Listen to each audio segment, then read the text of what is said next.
आने वाला है। अभी जैसा कि बताया, हमारे लिए आंदोलन करने के लिए दिल्ली मुंबई का भी साथ होना बहुत आवश्यक है स्ट्रेटेजिकली।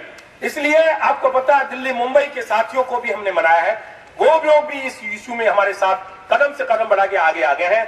8 तारीख का पूरे देश में हमारा प्रदर्शन का कार्यक्रम होगा और उसके बाद 22 तारीख को आपको पता है कि पार्लियामेंट सेशन शुरू होने वाला दिल्ली के अंदर।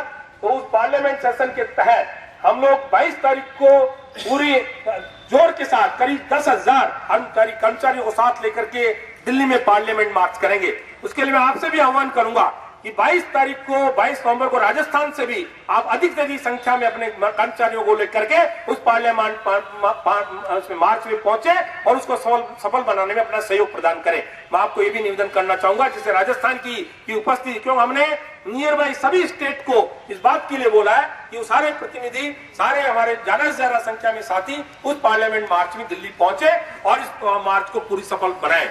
साथियों, इसके साथ ही आपको जैसा मैं बताया था अभी भी कि 7 नवंबर को joint forum of BSNL unions associations की एक संयुक्त मीटिंग हो रही है। उस मीटिंग के अंदर अभी तक का आंदोलन और आगे के आंदोलन के बारे में हार्ड जो हमारा ट्रेड यूनियन मूवमेंट होगा, जो फाइनल और डिसिसिव होगा, जो करना भी आवश्यक है, चाहे वो इंडेफिनिट स्ट्राइक के रूप में ही हो, वो निर्णय 7 नवंबर को लिया जाएगा और उसके बाद उसको इंप्लीमेंट करने के लिए पूरे देश में तैयारी शुरू होगी। और इस बात के लिए, क्योंकि ये डू और डाई का आंदोलन है, अगर आईटीएस के खिलाफ हमने आज नहीं लड़े तो फिर दोबारा आपको इसके लड़ने का अवसर भी नहीं मिलेगा। और साथियों, आपको एक बात मैं बता दूं, सारी बीमारियों की जड़ सिर्फ आईटीएस एब्जॉर्प्शन इशू है। आपका 78.2% का मामला हो, आपके डीपीसी का मामला हो, आपके एलटीसी का मामला हो, आपके लीव एनकेसमेंट का मामला हो, आपके मेडिकल पेमेंट का मामला हो, ये सब इशू, ये सारे के सारे इशू आईटीएस एब्जॉर्प्शन से इशू रिलेटेड है। अगर ये आईटीएस एब्जॉर्प्शन इशू सेटल होता है, आपका खुद का मैनेजमेंट अगर बीएसएनएल में बैठता है, आपके खुद के एग्जीक्यूटिव जो बीएसएनएल के कर्मचारी के हितों की रक्षा के लिए तत्पर रहते हैं, ऐसे अगर मैनेजमेंट बीएसएनएल का बैठेगा तो आपको अपने मुद्दों के लिए संघर्ष नहीं करना पड़ेगा। ऑन टेबल आपके इश्यू डिस्कस होंगे और डिसाइड भी होंगे। इसलिए साथियों, इस इश्यू को सेटल कराना बीएसएनएल की ग्रोथ के लिए, वायबिलिटी के लिए बहुत आवश्यक है, बहुत अहम है। मुझे पूरा विश्वास है साथियों कि अभी तक जिस तरह से आपने अभी तक सेंट्रल हेडक्वार्टर के सारे ट्रेड यूनियन प्रोग्राम्स को इंप्लीमेंट किया है, आगे आने वाला भी प्रोग्राम आप इसी तरह से इंप्लीमेंट करेंगे। मैं आपको एक बात और बताना चाहूंगा, पूरे देश में बहुत जोर से आंदोलन हो रहा है। अभी मेरी सभी सर्कल से बात होती है, करीब पूरे वीक से बात हो रही है। मैं आपको बताऊं, हमारे अभी आसाम सर्कल में गुवाहाटी के अंदर सीआरपीएफ को डिप्लॉय करना पड़ा, उन्होंने सारा बीएसएनएल बंद कर दिया। आपको बताना चाहता हूं, कलकत्ता, वेस्ट बंगाल, केरला, बेंगलोर, आंध्र प्रदेश, तमिलनाडु, हमारा नॉर्थ ईस्ट पूरा 100% कर्मचारी आज इस आंदोलन में इन्वॉल्व हो चुका है।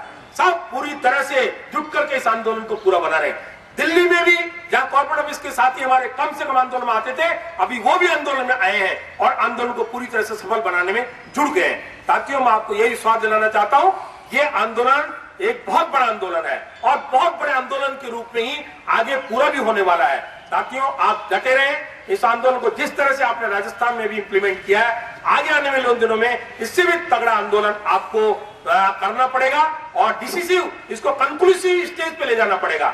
एक विश्वास दिलाना चाहता हूं, अभी joint forum of BSNL, MTNL unions और एसोसिएशन, जब तक आईटीएस रिपेट्रेशन का इश्यू पूरी तरह से सेटल नहीं होता और यहां से ड्यूलिटी समाप्त नहीं होती, अपने आंदोलन को समाप्त नहीं करेगा। ये मैं आपको विश्वास दिलाना चाहता हूं। साथियों, आप जुटे रहिए, जीत हमारी होगी, ये मैं आपको बताना चाहता हूं। इसके साथ जो आपने मुझे सुना, बातें तो बहुत है, इश्यू भी बहुत है, उनमें मैं जाऊंगा तो समय भी काफी लगेगा, लेकिन मैं यही कहना चाहता हूं कि अभी हमारे सामने जो है अर्जुन का जो टारगेट है, वो टारगेट है कि हमें आईटीएस इश्यू को रिजोल्व करना है। बाकी इश्यू में आपको विश्वास दिलाना चाहता हूं, ऑटोमेटिकली आगे इश्यू सेटल होंगे, उसके लिए हमें बहुत ज्यादा संघर्ष करने की आवश्यकता नहीं पड़ेगी। साथियों, इसके साथ मैं आपका आभार व्यक्त करता हूं और विश्वास दिलाता हूं कि सीएचक्यू कभी भी अपने इस आंदोलन में जब तक पीछे कदम नहीं उठाएगा, तब तक कि इसका पूरी तरह से सेटलमेंट नहीं हो जाता। यही मैं विश्वास दिलाना चाहता हूं। मैं कुछ नारे लगाऊंगा, BSNL, MTNL, executive, non executive unity जिंदाबाद, जिंदाबाद, जिंदाबाद। बीएसएनएल, एमटीएनएल एम्प्लॉइज यूनिटी जिंदाबाद, बीएसएनएल एमटीएनएल वर्कर्स यूनिटी जिंदाबाद, आवाज दो, आवाज दो, हर जुर्म की टक्कर पर, हर जुर्म की टक्कर पर, इंकलाब जिंदाबाद, इंकलाब जिंदाबाद, ITS go back.